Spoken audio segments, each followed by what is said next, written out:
Government teacher ایسوسی ایشن وشق کے ضلعی صدر عبدالمالک عیسیٰ زئی کی سربراہی میں گورنمنٹ ٹیچرز ایسوسی ایشن وشق کی طرف سے اساتذہ کے بلا وجہ ٹرانسفر کے خلاف احتجاجی rally government boys high school Basima سے نکالی گئی۔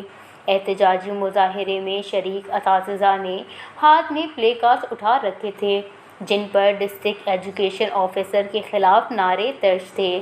احتجاجی rally government boys high school Basima سے ہوتے ہوئے مختلف شاہراہوں سے گزر کر اسسٹنٹ کمشنر کے آفس میں پہنچی، جہاں بابو عبدالمجید کو احتجاجی شیڈول کی یادداشت پیش کی گئی۔